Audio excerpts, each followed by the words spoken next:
One, two, one, two. Parlons vrai avec BNP Paribas. Ma voiture a été volée. Je me déplace en trottinette. Mais non, chez BNP Paribas. En cas de vol, on vous prête une voiture pendant 30 jours. Parce qu'avec 3 enfants et un chien, la trottinette... BNP Paribas, la banque et l'assurance d'un monde qui change. Assurance auto BNP Paribas assurée par Avansure. Information en agence et sur bnpparibas.net. Franck Ferrand sur Europe 1, au cœur de l'histoire. Et avant que ne commence le week-end, justement, rien de tel qu'un petit tour en compagnie de Franck Ferrand dans les splendeurs du passé. Bonjour Franck. Bonjour Julia, bonjour à tous. C'est en vérité un grand tour que je vous propose en ce vendredi. Une tournée des Grands-Ducs si vous voulez, puisque nous allons parcourir les plus belles ambassades de Paris, des lieux qui ne sont pas souvent ouverts au public et qui recèlent pourtant quantité de merveilles. Et j'ai cru comprendre que vous aviez l'intention de vous attarder sur une de ces ambassades en particulier. Oui, sur l'ambassade de Pologne, qui est installée dans l'ancien hôtel de Monaco. Nous en parlerons en compagnie d'Emmanuel Ducamp, qui connaît l'histoire de ces lieux comme personne, et d'Alexandre Gady, l'homme des hôtels particuliers parisiens.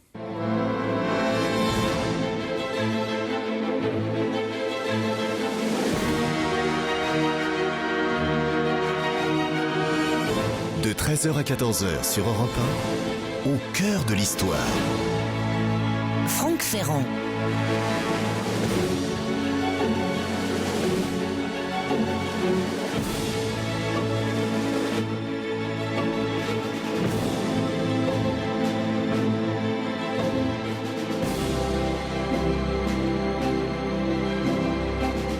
Je feuillette en même temps que je vous parle un bel ouvrage illustré qui est publié chez Nicolas Chaudin et qui présente les principales ambassades parisiennes, chancelleries et surtout résidences. De grands escaliers de marbre et de bronze, des torchères dorées, des stucs à n'en plus finir, des pais-tapis chamarrés sur des parquets lustrés. Certaines de ces ambassades sont célèbres et lors des journées du patrimoine, vous savez, on voit des files s'allonger, s'étirer devant leur portail d'entrée. Je pense bien sûr à l'ambassade de Pologne à Paris, installée dans le somptueux hôtel de Monaco. Nous allons lui consacrer tout à l'heure une partie de l'émission. Je pense aussi à l'hôtel de Beauharnais, résidence de l'ambassadeur d'Allemagne, et qui présente peut-être le plus beau décor empire que l'on connaisse. À l'hôtel d'Estrée, résidence de Russie, avec sa pergola de fer forgé, et dont les dorures contrastent si fort avec le caractère ultramoderne de la chancellerie elle-même. Aux hôtels de Breteuil pour l'Irlande, avec sa superbe singerie transposée de l'hôtel d'Opter. De Béhague pour la Roumanie, avec sa bibliothèque ovale, bien garnie de précieux volumes. De Charroux pour la Grande-Bretagne avec le vaste péristyle qui l'année dernière nous a accueillis le temps d'une émission. De Boigelin bien sûr pour l'Italie qui présente la particularité charmante de posséder son propre petit théâtre, etc. Toutes ces grandes demeures que connaissent plus ou moins les Parisiens, on y organise pas mal de cocktails, de conférences, de cérémonies diverses, tous ces hôtels particuliers qui sont l'ornement même de la capitale n'ont été voués que de manière assez récente aux légations diplomatiques. Autrefois, quand je dis autrefois, c'est jusqu'à ce que le 19e siècle invente le concert des nations et ne rende nécessaire de nombreuses ambassades permanentes, seules les grandes puissances européennes avaient à Paris un représentant à peu près à demeure.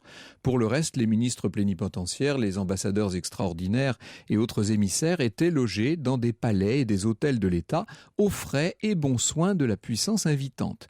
Il y avait d'ailleurs à la cour de France une charge, celle d'introducteur des ambassadeurs, en lien étroit avec le ministère des Affaires étrangères.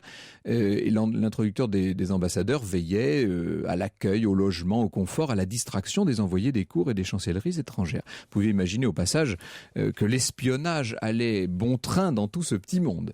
C'est à la belle époque et pour l'essentiel au XXe siècle, que l'on va voir tous les nouveaux États souverains, et il en essaie plusieurs chaque année, acquérir à tour de bras, dans une sorte de course à l'hôtel le plus magnifique, les fleurons immobiliers de la capitale pour y installer leurs ambassades. On ne les connaît pas toutes, et c'est dommage, car le palais Grimaldi, par exemple, le siège définitif de l'annonciature apostolique, possède d'admirables vitraux Art Nouveau. La chancellerie de l'ambassade du Mexique est, de son côté, un véritable temple de l'art déco. Certains ont fait le chemin dans l'autre sens, au gré des mutations géostratégiques. Par exemple, l'Autriche-Hongrie, dépecée au lendemain de la Première Guerre mondiale, a fini par céder au gouvernement français le grandiose hôtel de Matignon, où s'est installé, vous le savez, le chef du gouvernement quand la présidence du Conseil est devenue un portefeuille à part entière. Alors avant de nous poser chez l'ambassadeur de Pologne et madame à l'hôtel de Monaco, je vous propose d'aller nous promener dans toutes ces très belles maisons dotées d'un statut particulier Et nous allons commencer par une visite aux 3 sièges de l'ambassade des États-Unis, la chancellerie, la résidence et le consulat. Une bonne occasion, si vous voulez, d'établir clairement la distinction entre ces 3 types de bâtiments diplomatiques.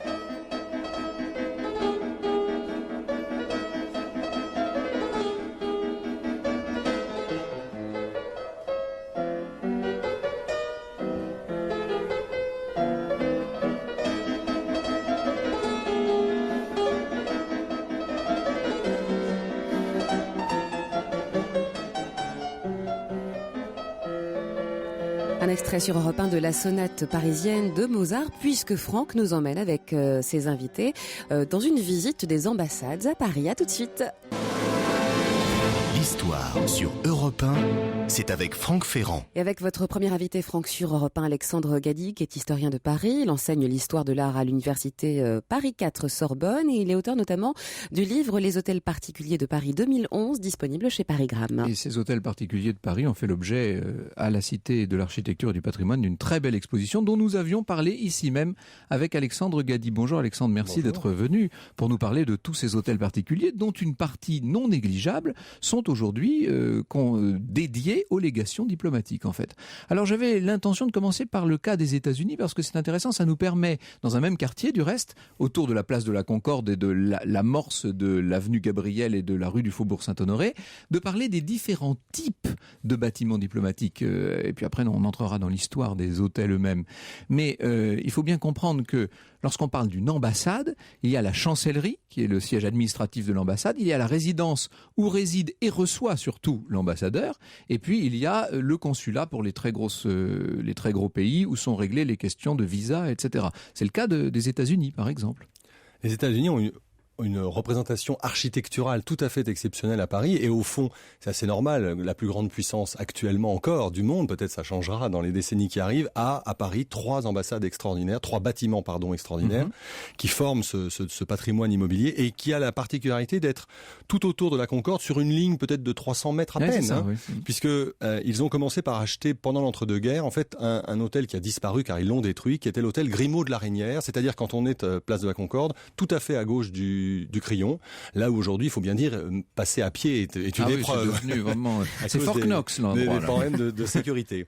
Et ils ont voulu faire une chose d'ailleurs assez étonnante. Le propriétaire de cet hôtel, Grimaud de la Reynière, n'avait pas respecté le grand esthète et gastronome. Hein, absolument, c'est cette famille extraordinaire. Mais seulement, il avait préféré obtenir une dérogation pour construire non pas ce que Gabriel avait prévu en accompagnement des 2 palais que nous connaissons et que nous aimons, mais un bâtiment beaucoup plus bas. Donc les Américains ont fait une chose incroyable. Ils ont dit aux Français, au fond, on va le détruire. Donc ils ont détruit un hôtel du 18e pour vous faire ce qu'on aurait dû avoir. Et ils ont construit l'actuel bâtiment en 1932, 2 grands architectes new-yorkais qui ont fait une sorte de pastiche, n'est-ce pas, de l'hôtel qui, lui, de l'autre côté rue de Rivoli, avait été fait selon les règles, c'est-à-dire l'hôtel Saint-Florentin. Alors, là, vous mettez le doigt sur un problème de ce statut diplomatique, c'est que les ambassades en tant que telles bénéficient du privilège d'extraterritorialité. C'est-à-dire qu'en théorie, et même en droit, lorsque vous entrez dans le périmètre de l'ambassade, vous n'êtes plus en France, vous êtes aux États-Unis en l'occurrence. Ça veut dire que la législation américaine, en l'occurrence, ou la législation portugaise, mexicaine, que sais-je, s'applique pour chacun des bâtiments dont il est question ? Et en l'occurrence, il est impossible d'y appliquer la loi française des monuments historiques sans l'accord, qui est du coup non pas seulement l'accord d'un propriétaire, mais d'un État. Et l'hôtel de la rue Saint-Florentin, qu'ils ont acheté après-guerre, a fait l'objet de travaux somptueux, mais qui sont un peu du ressort de la bonne volonté, au fond, du propriétaire. Nos amis japonais n'ont pas eu la même finesse. Et là, vous le savez, dans les années 60, 65 ou 6, je ne sais plus, ils ont démoli l'hôtel Pillet-Ville, l'hôtel d'un grand régent de la Banque de France qui avait un grand décor somptueux néo-Louis XV, rue du Faubourg Saint-Honoré, pour construire une ambassade qui a son intérêt architectural moderne. Mais évidemment, on peut un peu regretter que cette opération, à part le petit bâtiment sur la rue qui subsiste, la façade sur la rue est restée, voilà, oui. nous est privé quand même d'un hôtel qui a compté vraiment dans le Paris des années 1880. Mais alors, c'est quand même une question sur laquelle il faut s'arrêter 2 secondes, parce que ça voudrait dire que tous ces fleurons du patrimoine parisien, tous ces très grands hôtels qui sont aujourd'hui des ambassades, alors il y a aussi des ministères, etc., mais on parle aujourd'hui des ambassades, pourraient en théorie, imaginons qu'il y ait une grande vogue de l'architecture contemporaine, ce qui n'est pas le cas en ce moment, mais qui pourrait être le cas dans 20 ans ou dans 30 ans, ça pourrait en théorie disparaître au profit de nouveaux bâtiments ? Non, quand même, je ne crois pas pour des raisons diverses. D'abord parce que certains édifices ont été achetés après avoir été protégés. D'autres, alors c'est le cas extravagant de la résidence de l'ambassadeur d'Allemagne, le merveilleux hôtel de Beauharnais, rue de Lille, on l'a classé pendant qu'il était confisqué entre 1945 et 1962. On en a profité. Et ensuite, vous savez, le général l'a restitué à l'Allemagne. Le général de Gaulle l'a restitué en 62, juste avant le traité d'Élysée. Voilà, et ça fait partie c'était dans la corbeille de la mariée, si j'ose dire, et c'est les deux Adenauer et le général ont inauguré l'hôtel restauré en 1968. Donc voilà, et puis ils sont pris dans des quartiers où il y a un certain nombre de règles, mais il est sûr que par exemple pour les intérieurs, et c'est aussi, ça se comprend dans la mesure où vous faisiez allusion à la question de la sécurité, de l'espionnage, il y a évidemment qu'à l'intérieur on ne peut pas contrôler, et c'est peut-être inéluctable. Alors, ce qu'il faut dire aussi, ayant l'honnêteté de le reconnaître, c'est qu'un certain nombre d'ambassadeurs, pour le prestige de leur pays, mais aussi parce qu'ils aimaient Paris, César, etc., ont fait rapatrier dans ces hôtels des boiseries, des éléments de décor, etc., de très somptueux objets d'art qui en font aujourd'hui tout le prix. Ils ont aussi contribué à redonner du lustre à ces différents hôtels, lesquels, c'est ce que nous voyons dans un instant. Franck Ferrand sur Europe 1. Et nous parcourons aujourd'hui sur Europe 1 les plus belles ambassades de Paris, toujours en compagnie de votre invité, Alexandre Gady, Franck. C'est votre quotidien, vous, les soirées de l'ambassadeur. Ah oui, tout à fait, avec le petit chocolat qui va avec. Évidemment. Oui. D'ailleurs, on entendra, tiens, et si on pouvait nous trouver la musique avec... c'est une chanson, ça, de Valérie Lemercier, on la passera tout à l'heure, sur le petit chocolat qui va avec. Alors, Alexandre Gady, on parlait de ce que sont aujourd'hui les grandes ambassades. Ce que je disais au tout début de cette émission, c'est que pendant très longtemps, il n'y avait pas d'ambassade fixe à Paris. Absolument, c'était en fait comme les ministères d'ailleurs, qui même chose, oui, ça n'existait pas non plus. Des locations, donc le représentant, que ce soit un légat ou un ambassadeur, venait à Paris, louait sur le marché privé, et du coup, le simple fait qu'il investisse un hôtel le transformait immédiatement en ambassade. Alors, il faut imaginer qu'ils étaient très peu nombreux, donc il avait sa famille, quelques serviteurs, un secrétaire ou deux, mais c'est comme les ministères d'Ancien Régime, des toutes petites cellules, évidemment. Ils avaient besoin des hôtels pour la représentation, évidemment. On constate dans les archives qu'ils sont très mobiles. L'ambassade d'Espagne, par exemple, s'installe à l'hôtel actuel Pozzo di Borgo au début 18e, puis après ils s'en vont et ils reviennent dans le même hôtel, 10 ans après. Ils louent assez cher, parce qu'évidemment on pouvait louer à des prix assez élevés, et ça nous permet d'avoir une espèce de grand voyage dont on a des témoignages qui sont quelquefois assez touchants. Par exemple, Mozart descend à l'hôtel de Beauvais, dans le Marais. On entendait la symphonie parisienne tout à l'heure. Voilà, son premier voyage, 63 ou 4, j'ai oublié, où il est reçu chez, non pas l'ambassadeur, parce qu'il n'avait pas ce rang-là, mais le représentant de l'électeur de Bavière, le comte Eck. Et on a ainsi comme ça une petite... Ça se trouve où, ça ? C'est l'hôtel de Beauvais, qui est la cour administrative d'appel, donc rue François Miron, dans le Marais. Et on a aussi un joli témoignage... Dans le quartier Saint-Paul. Dans le quartier Saint-Paul. On a aussi un joli témoignage pictural. C'est l'ambassadeur de Hollande, qui occupe au début du 19e siècle, juste après la Révolution, un des beaux hôtels qui est sur le quai face aux Tuileries, et il commande à un grand peintre, Knipp, deux vues, une vue de son jardin et une vue de ce qu'il voit depuis ses fenêtres, avec le jardin des Tuileries. Ça, sur un plan documentaire, c'est très précieux. Ça sont des tableaux merveilleux. L'un est au Rijksmuseum, l'autre en collection privée. À partir du moment où les différents États achètent, sont devenus propriétaires des ambassades qui représentent leur pays, pour autant, ils ne sont pas définitivement attachés à un lieu. Je pense à l'ambassade d'Italie qui a bougé, par exemple. Alors, l'Italie, c'est vraiment un cas merveilleux, parce qu'ils avaient acheté d'abord l'hôtel de Gallifet, et quand ils ont la possibilité, en 1936, d'acquérir l'hôtel de La Rochefoucauld de Deauville, donc l'actuelle ambassade, ils transfèrent le consulat dans l'ancienne ambassade à Gallifet, qui est devenu en 1962, je crois, le merveilleux centre culturel italien rue de Varennes. Absolument. Et actuellement, ils sont donc dans cet hôtel de Boisgelin, qui est très beau et qui a son petit théâtre, qui est une merveille. C'est un tout petit théâtre. Et qui est récent, parce qu'il a été fait après la Deuxième Guerre mondiale, par un architecte français, d'après un certain nombre de boiseries qui avaient été achetées d'un palais à Palerme. Palais Baghera, et ça a été remonté à la Vénitienne, et c'est vrai que c'est un des endroits les plus extraordinaires. Dans un des hôtels les plus parisiens qui soit, d'un seul coup on est dépaysé, on a l'impression d'être effectivement dans un piano nobilé avec vue sur le Grand Canal. Enfin, en l'occurrence, il n'y a pas de vue dans la pièce en question, mais d'une façon plus générale, est-ce qu'aujourd'hui vous avez l'impression que les différents représentants diplomatiques sont conscients du trésor qu'ils possèdent ? Oui. Est-ce que les ambassadeurs, enfin moi j'en connais un certain nombre, généralement ils aiment leur maison, c'est le moins qu'on puisse dire. Ils aiment bien même la faire visiter, etc. Ils la connaissent. Les ambassadrices aussi jouent un rôle important là. Mais la femme de l'ambassadeur, c'est un personnage clé pour les décorateurs et pour les restaurateurs. Mais je dois dire que pour avoir travaillé par exemple avec le Centre allemand d'histoire de l'art de Paris avec l'ancien ambassadeur d'Allemagne, au Palais Beauharnais qu'ils ont restauré d'une manière absolument magnifique, on voyait le plaisir, la fierté de l'ambassadeur de faire visiter et d'entreprendre des travaux qui sont sur les budgets des pays propriétaires. Hein. Et ce ne sont pas des petits budgets parce qu'il faut faire des restaurations suivant un certain nombre de règles, comme vous le savez. Et par exemple, le programme de pièce après pièce qui vise à la restauration actuelle du Palais Beauharnais, qui est peut-être le plus beau décor empire de Paris avec le mobilier de Gênes. Hein. Il est d'ailleurs touchant de noter que les 2 premiers grands pays qui ont acheté des ambassades à la chute de Napoléon sont les vainqueurs de Napoléon, les Anglais à Charros en 14 et les Allemands en 1817. Les Anglais s'y installent presque par hasard et ils y restent en fait. Absolument. Hein. Et les Allemands, Frédéric Guillaume III, achètent l'hôtel de Beauharnais en 1817. Donc c'est des premiers grands pays européens à avoir une ambassade dans les anciens hôtels de la famille impériale. Pour la Pologne, ce sera beaucoup plus tard, évidemment. Nous saluons son Excellence l'ambassadeur de Pologne, Monsieur Orlowski, très chaleureusement, et nous saluons Emmanuel Ducamp, qui est aujourd'hui, j'ose dire, son représentant. Bonjour Emmanuel. Bonjour. Vous venez de publier chez Flammarion un ouvrage, très bel ouvrage, un album sur l'hôtel de Monaco, résidence de l'ambassadeur de Pologne à Paris. Alors il faut la situer, cette résidence, expliquer à nos auditeurs où elle se trouve. Elle est très peu visible de l'extérieur. En effet, parce qu'elle est un peu loin de la rue Saint-Dominique. Elle a été construite sur un terrain qui avait été acheté en 1773 à la fin du règne de Louis XV par quelqu'un dont vous allez nous parler tout à l'heure. Oui, ça va être l'objet de mon récit, Marie-Catherine Brignol. Exactement, qui a en fait commandé cet hôtel moderne pour l'époque à l'architecte Brongniart.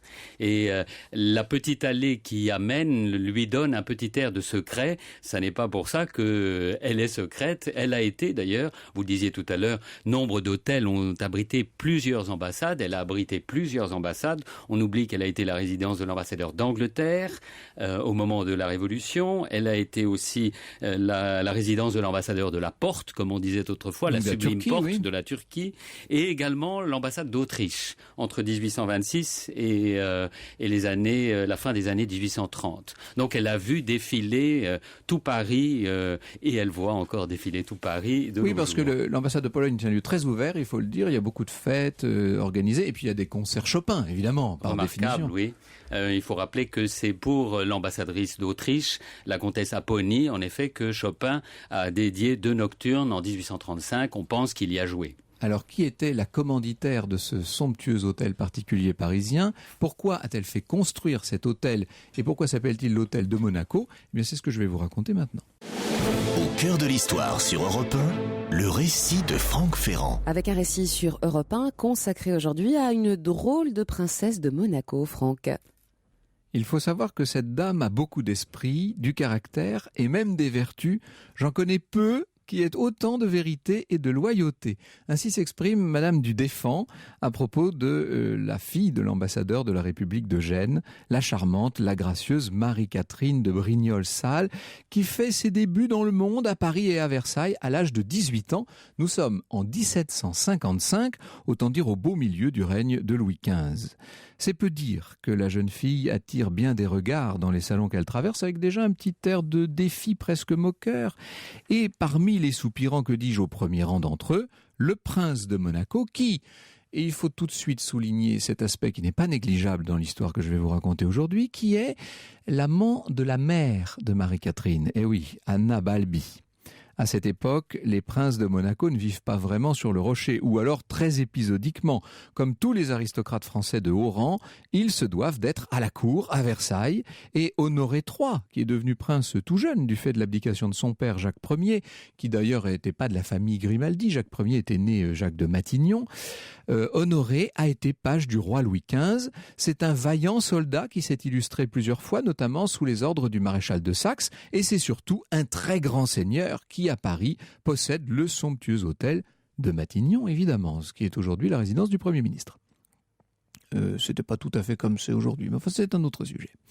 Honoré a quasiment le double de l'âge de Marie-Catherine. Donc vous voyez que d'emblée c'est un drôle de mariage. Le mariage a lieu le 5 juillet 1757. On ne peut pas vraiment dire que ce soit un mariage arrangé entre deux grandes familles, puisque le père de Marie-Catherine est farouchement opposé à cette union. Il ne veut pas que la fortune des Brignol aille se dissoudre chez les Monaco. Mais la mère, vous l'avez bien compris évidemment, est tout acquise.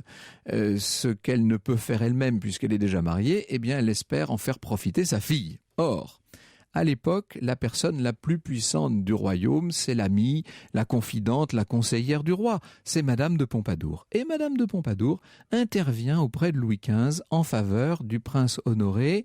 Le roi donne ouvertement, officiellement son consentement au mariage. À partir de là, ça rend les choses assez difficiles à éviter pour le père de Marie-Catherine, qui va devoir passer sous les fourches caudines. La République de Gênes n'a certes pas les moyens de s'opposer au plus puissant monarque de la chrétienté. Elle l'avait fait 70 ans plus tôt, et le moins qu'on puisse dire, c'est que ça ne lui avait pas porté chance. Voilà donc Honoré et Marie-Catherine unis pour le meilleur et pour le pire. Disons-le, surtout pour le pire.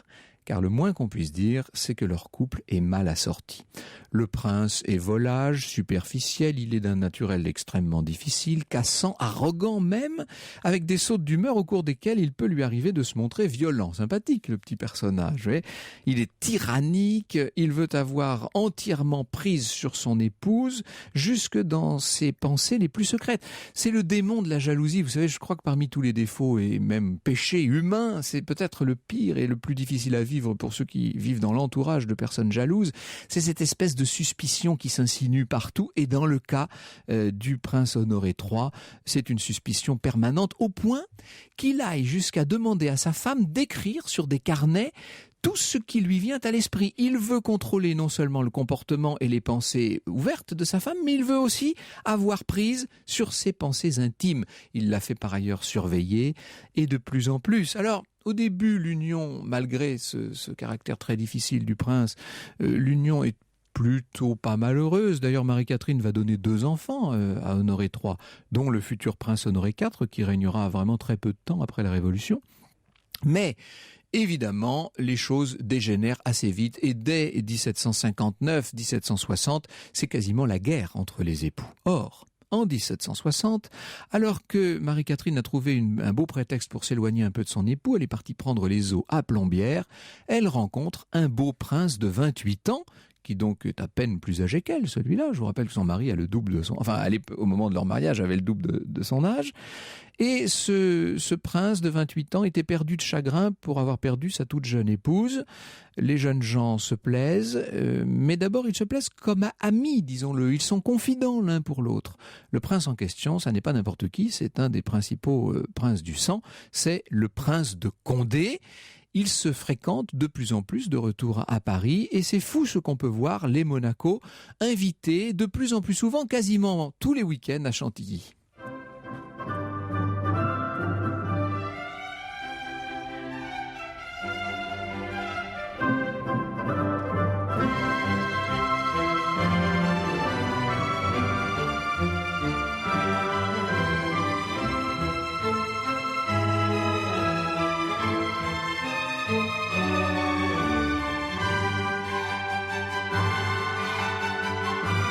Le concerto pour piano 21 de Mozart sur Europe 1, Franck. Un tout petit bout de ce merveilleux concerto. Alors au début, Honoré ne s'est douté de rien. Il était même flatté d'être si souvent convié chez un prince du sang. Pour le prince de Monaco, tout ça était très bien. Seulement, des lettres anonymes vont se charger de le mettre en garde et d'aiguillonner ce naturel dont je vous ai dit qu'il était déjà extrêmement jaloux.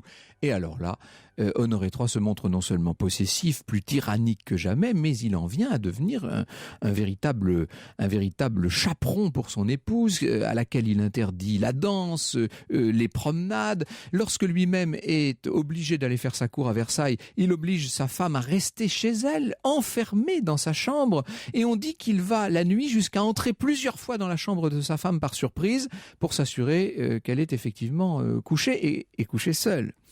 Évidemment, Marie-Catherine se sent coupable parce qu'au fond d'elle-même, elle sait très bien qu'elle aime et qu'elle aime de plus en plus son jeune prince de Condé.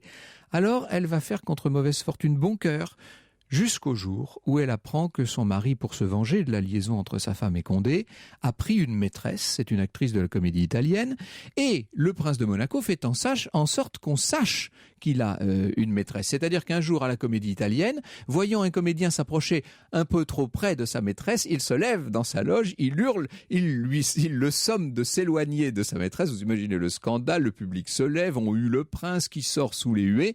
Le but est atteint, ce qu'il voulait, c'est que tout Paris sache que désormais il avait une maîtresse.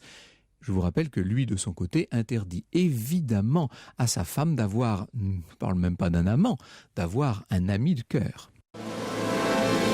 Europe 1. Le récit de Franck Ferrand. Un récit qui nous relate aujourd'hui sur Europe 1 la vie de la princesse de Monaco, Marie-Catherine. Et oui, Marie-Catherine Brignol, l'épouse d'Honoré III de Monaco, elle a décidé de se venger quand même parce que son mari l'a bien ridiculisée maintenant en public. Elle se met à enfreindre les interdits qu'il lui a posés et elle s'affiche de plus en plus volontiers en frivole compagnie. Évidemment, le prince de Monaco ne l'entend pas de cette oreille. Ivre de colère, il va jusqu'à battre sa femme, jusqu'à la séquestrer. La pauvre ne tarde pas à tomber malade, soumise à un tel régime, au point d'inquiéter sincèrement son beau-frère, le comte de Valentinois. Il dit à son frère « Mais monsieur, vous la menez au tombeau. Tant mieux », répond Honoré III. « J'en serais plutôt quitte. » Vous imaginez le degré de haine que cet homme avait pu accumuler contre sa femme. Finalement, Marie-Catherine va parvenir à s'enfuir. Elle cherche refuge d'abord au couvent de la Visitation, et bien qu'à cela ne tienne, tonne son mari, elle y est que maintenant elle y reste. Ils vivent donc désormais séparés. Celle qui est à l'origine de tout ce mal, je me permets de vous le rappeler, c'est quand même la mère de Marie-Catherine, qui l'a mariée, pas de force, mais enfin qui l'a mariée à celui qui à l'époque était son amant. Eh bien c'est elle, Anna, qui va venir trouver sa fille et qui insiste pour qu'elle revienne vivre auprès de son mari. Or, à peine rentrée, Marie-Catherine apprend qu'Honoré a décidé de quitter Versailles et Paris et de se retirer sur ses terres. Et à l'époque, sur ses terres, ça veut dire à Monaco, autant dire, on est au milieu du XVIIIe siècle, autant dire le bout du monde. Alors elle s'enfuit à nouveau, et cette fois pour de bon. La princesse abandonne ses enfants, elle se réfugie au couvent de Bellechasse, et le 31 décembre 1770, on peut penser d'ailleurs qu'il y a derrière tout cela une intervention assez efficace du prince de Condé. En tout cas, un arrêt de justice la déclare séparée de biens. Je vous laisse imaginer la colère d'Honoré qui, à compter de ce jour, va prendre son épouse comme objet de détestation universelle. En attendant, Marie-Catherine se sent libre de vivre enfin auprès de son cher prince de Condé, et c'est pour être plus proche de lui, pour se rapprocher du palais Bourbon, qui est la résidence parisienne du prince de Condé, qu'elle fait bâtir de 1774 à 1777 ce nouvel hôtel somptueux, un hôtel dont elle confie les plans au jeune architecte Brongniart, le fameux hôtel de Monaco, vous comprenez pourquoi, dont nous allons parler maintenant.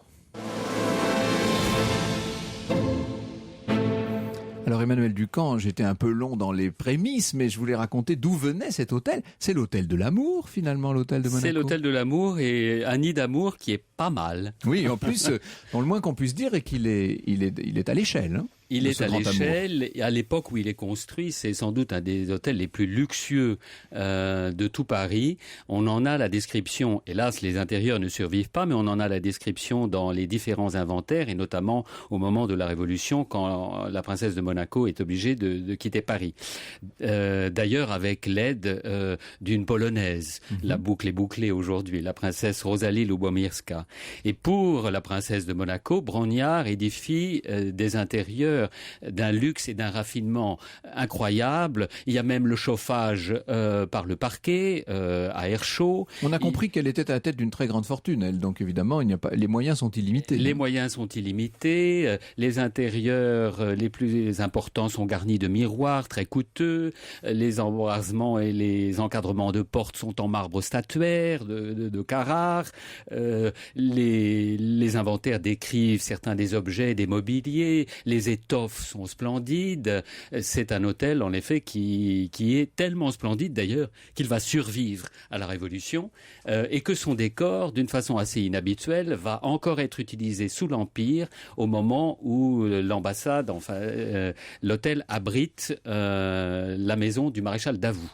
C'est un autre aspect intéressant de ces ambassades dont nous parlons aujourd'hui, de voir que ce sont des instruments de pouvoir. Et lorsque, en 1808, le maréchal Davout achète l'hôtel, c'est sur l'ordre de Napoléon. Et ce qui est amusant, c'est que les archives de l'époque disent « l'ordre d'acquérir un hôtel renferme aussi l'ordre d'y demeurer ». Cela veut dire que Davout est obligé d'y recevoir et d'y dépenser une quantité astronomique d'argent. Ce qui est passionnant aussi avec cet hôtel de Monaco, c'est qu'il est une sorte de laboratoire du goût, puisqu'au moment où il est construit, il est ultra néoclassique, ce qui était ce qu'on appelait à l'époque le goût grec en faveur. On était au tout début du règne de Louis XVI. Et puis, sous Louis-Philippe, un certain Hope intervient, et alors lui, il fait transformer les intérieurs dans un style historiciste. C'est un des premiers cas qu'on connaisse à Paris. C'est en effet un des décors les plus intéressants de toute cette période, qui est élaboré à partir de la fin des années 1830, après que l'hôtel a été le siège de l'ambassade d'Autriche. Il est acheté par un banquier hollandais qui s'appelait William Williams Hope, très riche, parent de la grande banque Hope d'Amsterdam et de Londres, très intéressé par les arts, et qui fait travailler un architecte assez peu connu, qui s'appelle Achille Jacques Fedel. Et qui lui fait des décors néo-Louis XIV en carton bouilli, précisons-le. Exactement. C'est ça qui est extraordinaire, c'est qu'à l'époque, alors que Hope est extrêmement riche, on raconte dans la presse parisienne qu'il dépense 15 millions de francs de l'époque pour reconstruire et redécorer l'hôtel. Il fait construire des écuries pour 35 chevaux et il fait faire un décor qui est en fait une espèce de décor de théâtre en carton-plâtre.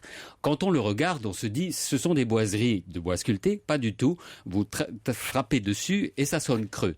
Il faut dire, Alexandre Gady, que lorsqu'on parle de carton bouilli ou de carton plâtre, ça n'est pas du tout péjoratif. Aujourd'hui, au contraire, c'est devenu très recherché.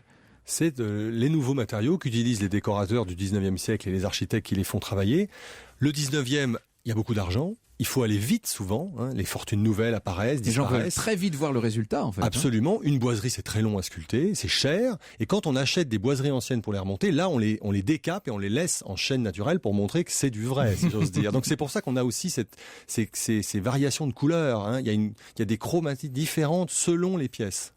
Alors, au moment de la Belle Époque, l'hôtel de Monaco va devenir, on peut dire, l'antre de la princesse de Sagan, un des personnages qui vont inspirer celui de la princesse de Guermantes, de la duchesse de Guermantes dans La Recherche du temps perdu. On est dans un univers proustien, là, c'est les bals masqués, c'est les...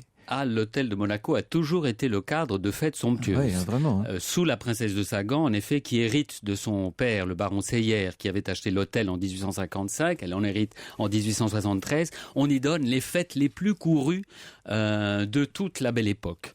On raconte qu'il n'est pas rare de voir 1500 personnes à un bal de la princesse de Sagan, et les bals les plus extravagants qu'elle donne ont lieu dans les années 1880. Le bal des bêtes, où tout le monde est costumé en animal, la princesse étant costumée en paon. Et toutes ces dames de Paris se promenant dans les salons costumées en poule, en dinde et autres oiseaux chanteurs. Cote. Juste un mot, Emmanuel, parce que nous sommes en retard. Juste un mot. Les Polonais arrivent quand dans cet hôtel, finalement ? En 1937. En fait, c'est au moment de l'exposition de 1937 qu'on leur propose de céder l'hôtel qu'ils occupaient alors, avenue du Président Wilson, pour venir s'installer, je dirais beaucoup mieux d'ailleurs, dans l'hôtel de Monaco. L'histoire sur Europe 1, c'est avec Franck Ferrand. Sur le carton d'invitation, attendu vers 23h, pour la grande réception de Monsieur l'ambassadeur. Les invités sont présentés, des grands chercheurs, des directeurs. Chose promise, chose due, Valérie Lemercier sur Europe 1. Voilà, ils nous l'ont trouvé, bravo et merci des réceptions de Monsieur l'ambassadeur. C'est là qu'elle parle du petit chocolat. Alors, pendant toute la semaine, nous vous avons nous vous avons présenté les prix Historia, tous plus extraordinaires que les uns que les autres. Hier, nous parlions du prix de la biographie, ce prix sur Saint-Simon, absolument magnifique. Aujourd'hui, je voulais vous dire que le prix Historia de la bande dessinée a été décerné à la bande dessinée Tramp, que connaissent bien les amateurs de BD. Cette bande dessinée de Jean-Charles Crène. Ça fait longtemps déjà, ça fait depuis 1991. Vous voyez qu'il travaille cette série de BD avec Patrick Jussaume. Et en l'occurrence, c'est Le Cargo Maudit qui a été récompensé pour toutes ses qualités et notamment, bien entendu, ce sont quand même les prix Historia, pour la précision historique du scénario, de l'histoire et des moindres détails qui figurent sur ces dessins. On est dans l'atmosphère du transport par cargo ou du transport maritime dans les années 50. Le prix spécial du jury, il fallait finir last but not least par ce prix spécial du jury, il a été décerné à Jacques Ferrandez, qui est l'auteur de ces Carnets d'Orient. Là aussi une bande dessinée, mais alors une bande dessinée très particulière. On est à mi-chemin de la grande littérature et du grand dessin. Bonjour Jacques Ferrandez. Bonjour. Merci de nous avoir pris comme ça au téléphone. C'est agréable de pouvoir échanger quelques mots avec vous. Vous avez donc été, on peut dire, le chouchou du jury de ce prix Historia 2012. Il vous a remis le prix spécial du jury. C'est la récompense d'un travail de très longue haleine, il faut le dire. Ben oui, ça fait plaisir, ça fait très très plaisir, puisque ça fait plus de 25 ans que je travaille sur ce sujet, sur cette série qui s'appelle Les Carnets d'Orient et qui est en fait une série qui se situe en Algérie pendant la période commune entre la France et l'Algérie, c'est-à-dire entre donc c'est une très longue période, de 1830 à l'indépendance en 62, en 1962. Oui. Alors vous faites tout, si je puis dire, c'est-à-dire que vous vous occupez vous-même du scénario, du dessin, de la mise en couleur.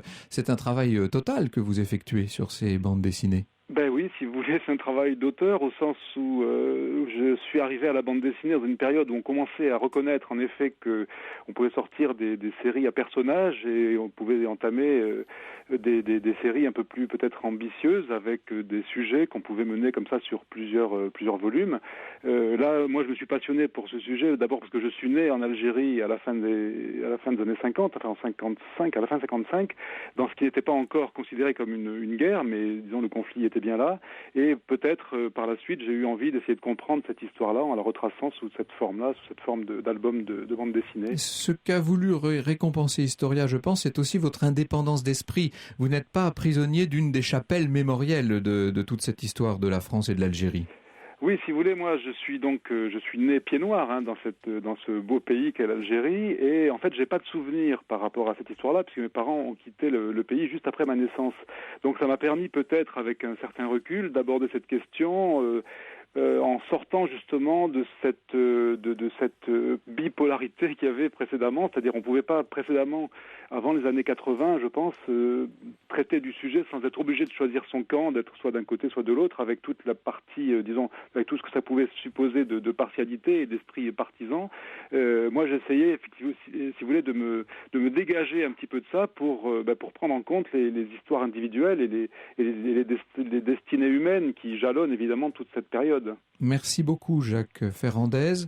Je rappelle que vos Carnets d'Orient, premier cycle et deuxième cycle, sont publiés chez Casterman. Vous venez de recevoir le prix spécial du jury du prix Historia 2012. Des prix, puisque nous avons vu qu'ils étaient nombreux pendant tout le cours de cette semaine.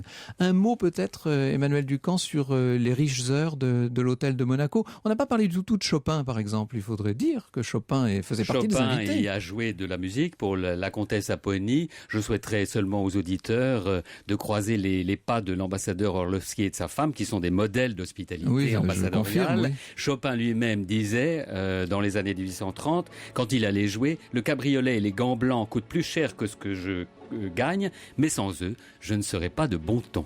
L'hôtel de Monaco, la résidence de l'ambassadeur, c'est formidable comme citation. L'hôtel de Monaco, la résidence de l'ambassadeur de Pologne à Paris, c'est édité chez Flammarion. Merci Alexandre Gady. Comme d'habitude, vous nous avez fait rêver en nous parlant tout simplement de ce que nous avons à longueur de semaine sous les yeux. La richesse de ce patrimoine parisien est une chose insondable. Merci beaucoup. Bon week-end à tous.